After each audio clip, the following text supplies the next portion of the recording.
अपनी सुंदरता को लेकर हम लोग बहुत कॉन्शियस रहते हैं, और तब और भी ज़्यादा अगर हमें सफ़ेद दाग हो या स्किन की कोई ऐसी परेशानी हो जहाँ पर हमें हर कदम फूंक फूंक के रखना होता है।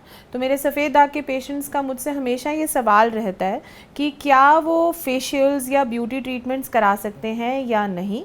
तो ये वीडियो आज उन्हीं पेशेंट्स के लिए। तो अक्सर ये सवाल जो ज़्यादातर मुझसे पूछा जाता है वो फ़ीमेल पेशेंट्स जो मेरी लेडीज़ हैं या गर्ल्स हैं, वुमेन हैं, वो पूछती हैं कि क्या फ़ेशियल्स करा सकते हैं या नहीं। बट मुझे लगता है कि लड़के भी आजकल फ़ेशियल्स ऑप्ट करते हैं, तो ये वीडियो दोनों के लिए ही है। सबसे पहले मैं बताना चाहूँगी कि होम रेमेडीज़ जो कर रहे होते हैं लोग, घर में ट्राई करते हैं कि बेसन लगा लें या दही लगा लें या बहुत सारे फेस पैक्स घर में ही वीडियोज़ में देखकर यूज़ करते हैं। तो सबसे पहले ये जान लीजिए कि आपकी स्किन कंडीशन जो है वो स्पेसिफिक आपसे है, मतलब आपकी यूनिक स्किन का जो प्रॉब्लम है वो आपके लिए कोई भी बेसन हो या दही हो वो कब आपको नुकसान दे जाएगी आपको समझ भी नहीं आएगा। कोई भी ऐसी चीज़ जो दरदरा होता है या कोई भी ऐसी चीज़ जो फ्रिक्शन क्रिएट करती है, वहाँ पर कोई भी आपकी स्किन को स्क्रबिंग एक्शन जो करता है वो आपके लिए नहीं है। दूसरा, अगर कोई भी चीज़ लाइटनिंग मतलब स्किन का कलर हल्का करने का काम करता है वो भी आपके लिए नहीं है। तो होममेड मास्क या होममेड पैक्स अगर आपको लगाने हैं अपनी स्किन पे, तो कंसल्टेशन के दौरान आप मुझसे डिस्कस कर सकते हैं कि आपकी स्पेसिफिक स्किन मतलब आपकी स्किन पे कौन सी चीज़ चलती है या नहीं, वो आपको मैं सजेस्ट कर सकती हूँ। नेक्स्ट आता है कि फेशियल्स, जो प्रॉपर एक फेशियल हम पार्लर में जाके कराते हैं।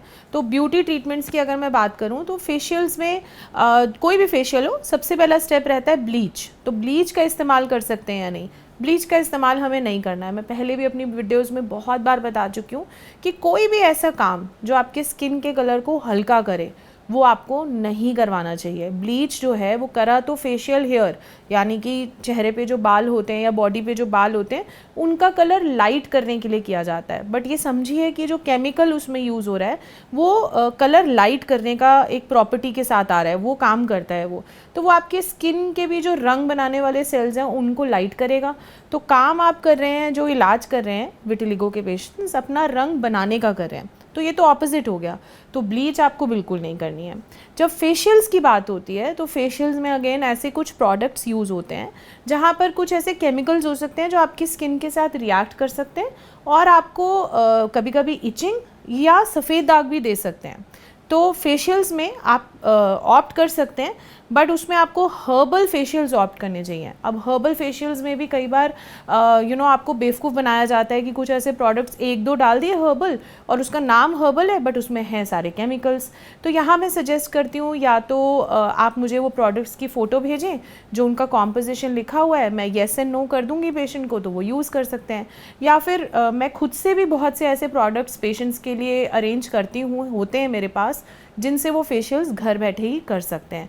अगेन उसमें भी बहुत सी ऑप्शंस हैं। आपकी स्किन के अकॉर्डिंग कौन सा फेशियल किट आपको मैं सजेस्ट कर सकती हूँ वो आप कंसल्टेशन के दौरान डिस्कस कर सकते हैं। थर्ड और सबसे इम्पॉर्टेंट, मैं ऐसा बहुत देखती हूँ कि जो महिलाएं होती हैं घर में ही, अगर फेशियल्स मना हो गए तो घर में ही रोज़ की जो क्रीम्स लगाती हैं उसमें एक फेयरनेस क्रीम, फेयर या बहुत सी ऐसी फेयरनेस क्रीम्स का यूज़ करना सही समझती हैं, या कभी कोई फंक्शन आ रहा हो तो उससे ही पहले वो क्रीम ज़रूर लगाती हैं जिसमें लाइटनिंग या फिर गोरा करने वाला जो एक जो प्रॉपर्टी है वो रहती है। तो इसको तो आपको बिल्कुल भी यूज़ नहीं करना है। फेयर एंड जैसी क्रीम्स को यूज़ करेंगे तो आपका अगेन जो सेल्स हैं जो वहाँ पे हमें कलर बनाना है वो उल्टा काम करने लगेगा। आप खा तो रहे हैं दवाइयाँ बट जो लगा रहे हैं वो उल्टा काम करेगा कि आपके कलर को लाइट करेगा, या जो मेलेनिन बन रहा है, जो रंग बन रहा है वो हटने लगेगा। तो ऐसा भी आपको नहीं करना है। तो अगर आपको मैं समराइज़ करके बताऊं कि क्या एक सफ़ेद दाग के पेशेंट को फेशियल करना चाहिए या नहीं, तो सबसे पहले तो अगर आप घर की चीज़ें इस्तेमाल करेंगे वो आप मुझसे डिस्कस करेंगे, मैं आपको सजेस्ट कर सकती हूँ। सेकेंडली, अगर आप फेशियल्स के लिए ऑप्ट करेंगे तो जो उसके प्रोडक्ट्स हैं उस पर ध्यान देना है कि उसमें केमिकल्स ना हो। और लास्टली, हमें कोई भी ऐसी चीज़ का इस्तेमाल नहीं करना है, कोई भी ऐसी क्रीम का इस्तेमाल नहीं करना है जिससे हमारा स्किन का कलर लाइट हो या गोरा हो। तो आई होप ये वीडियो में आपको आपके सवाल का जवाब मिला हो। अगर फिर भी कोई क्वेश्चन या कोई भी दुविधा आपके मन में है तो आप डिस्कस कर सकते हैं या कमेंट बॉक्स में अपना क्वेश्चन छोड़ सकते हैं।